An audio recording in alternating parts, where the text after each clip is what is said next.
नैहर आंचल समाए। पूरे 5 साल बाद आ रही थी प्रांजल अपने मायके, लेकिन यह 5 साल उसे युगों जितने लंबे लग रहे थे। तभी अमेरिका से जब वह दिल्ली आई तो दोनों बच्चों को सास के पास ही छोड़ आई थी कि कुछ दिन तो चैन से मायके में बैठकर पुरानी यादों की जुगाली कर ले, फिर बच्चों को भी भोपाल बुला लेगी।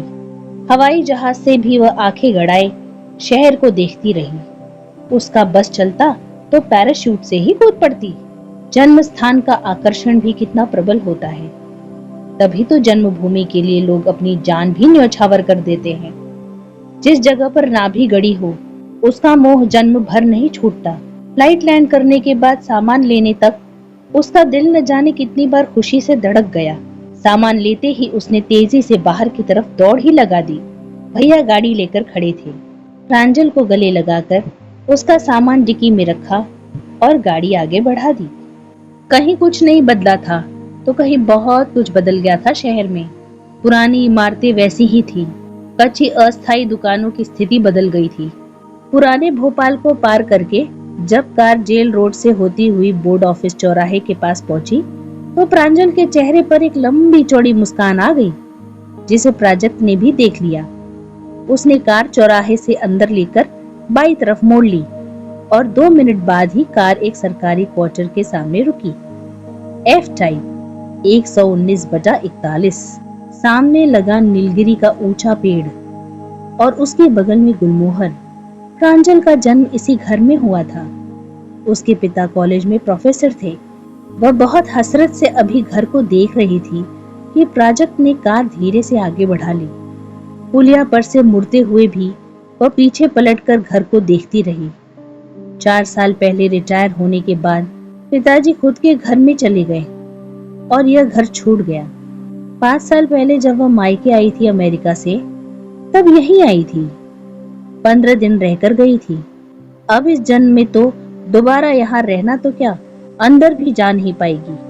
कितना अजीब एहसास हुआ था उस दिन।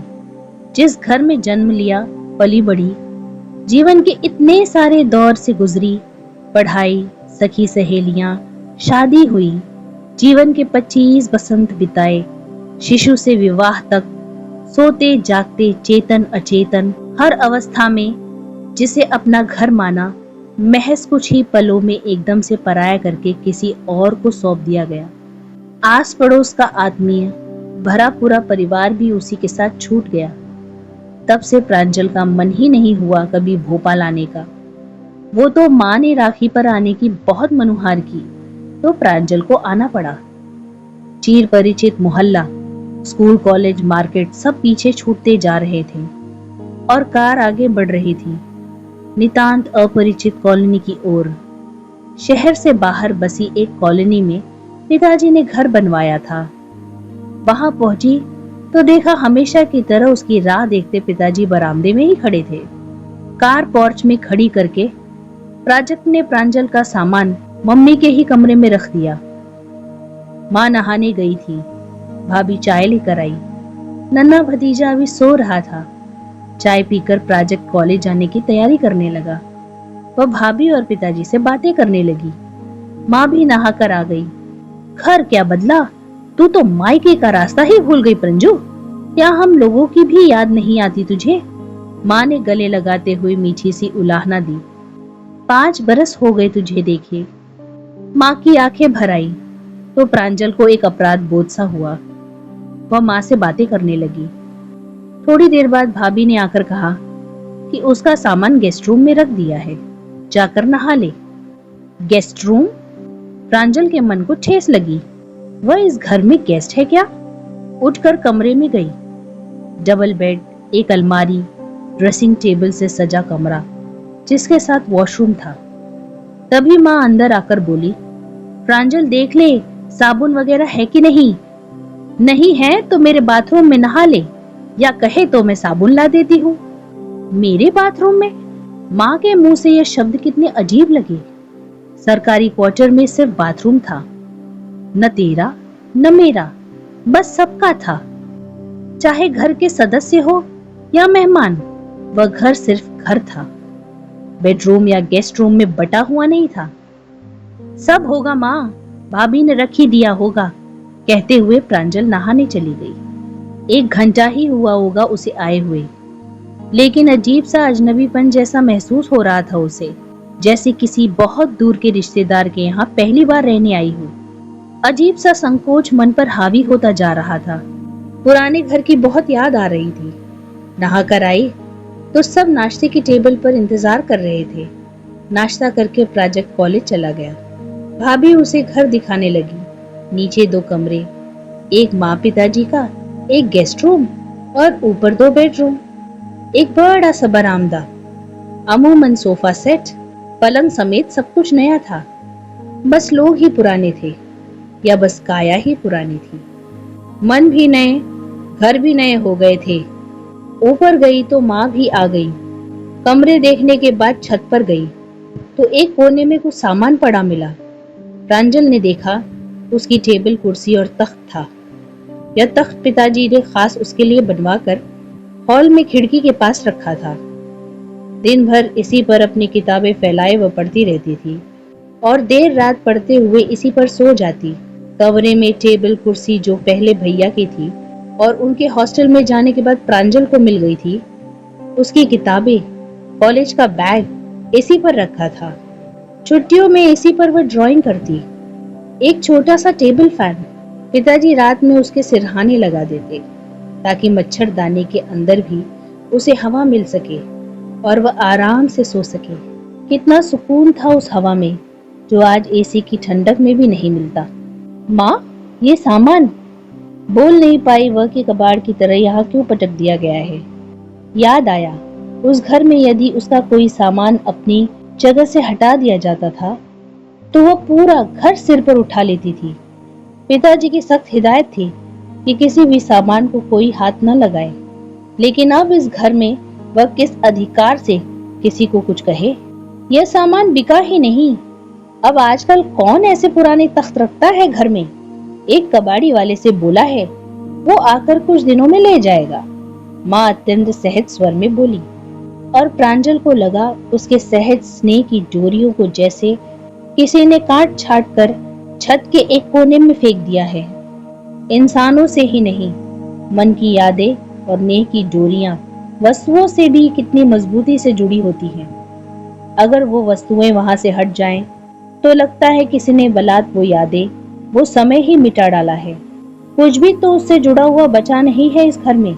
दीवारों की तरह रिश्ते भी नए और पुराने हो गए लग रहे थे। 3 दिन प्रांजल इसी दुख में रही। ऊपर से हंसती बोलती, लेकिन अंदर अपनी टूटी हुई नेह की डोरियों की पीड़ा से व्यथित।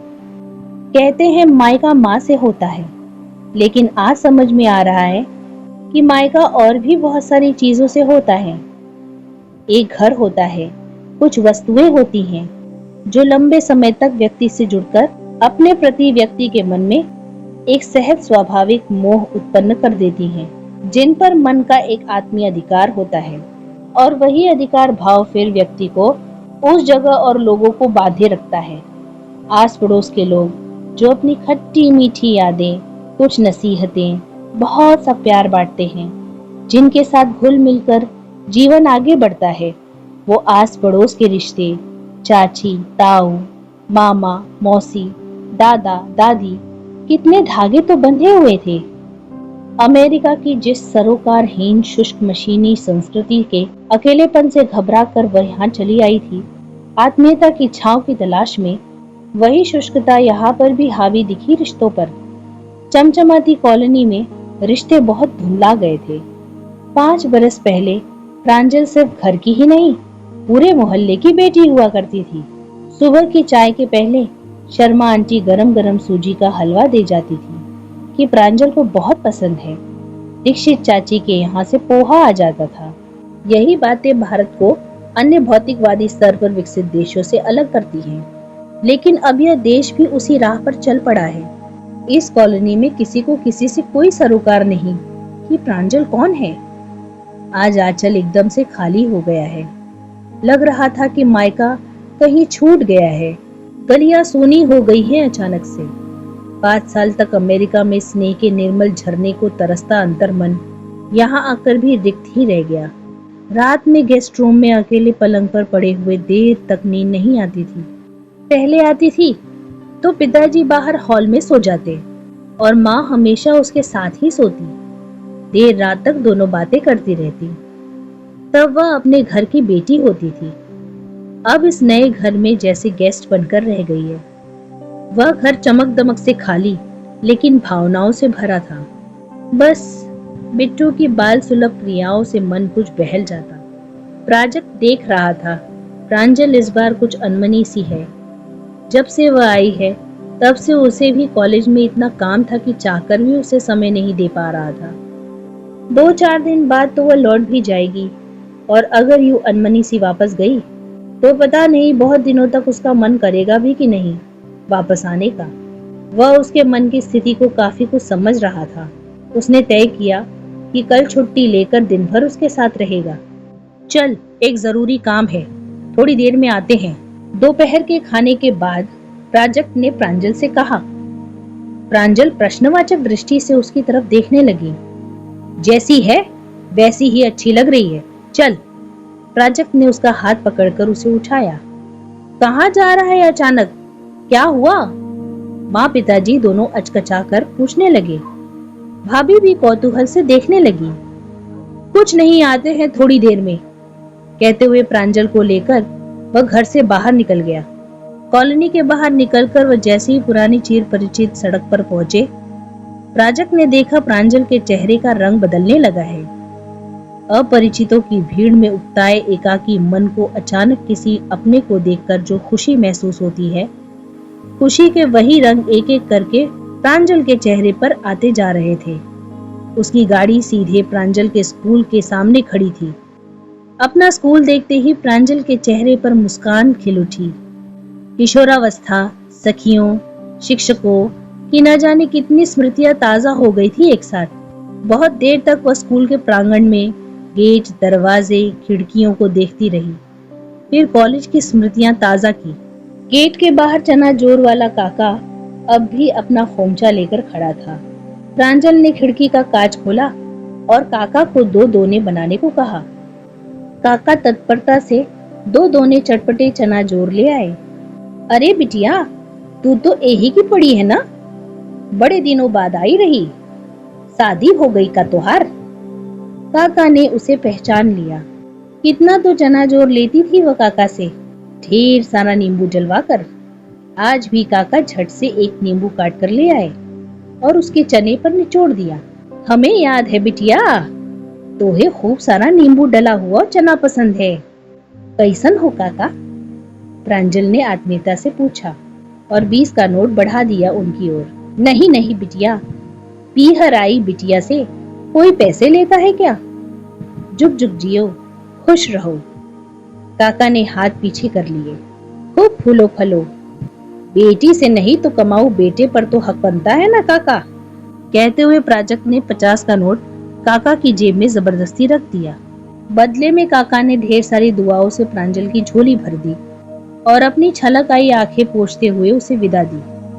चना जोर खत्म होने तक दोनों न्यू मार्केट में थे, अपने उस फेवरेट आइसक्रीम पार्लर के सामने जहां बचपन में पिताजी के साथ आते थे स्ट्रॉबेरी आइसक्रीम खाने, और बड़े होने पर प्राजक्त अपनी मोटरसाइकिल पर बिठा कर लाता था और दोनों हर बार अलग अलग फ्लेवर खाते थे। और हर बार प्रांजल प्राजक्त की आइसक्रीम खाकर कहती, तुम्हारी आइसक्रीम ज्यादा टेस्टी है, और प्राजक्त अपनी आइसक्रीम भी उसे देता था। स्नेह की ऐसी मिठास थी उस आइसक्रीम में जो कभी भी अमेरिका के महंगे पार्लरों की महंगी आइसक्रीमों में भी नहीं मिली। आइसक्रीम का स्वाद लेते लेते दोनों ने न्यू मार्केट की गली गली घूम ली।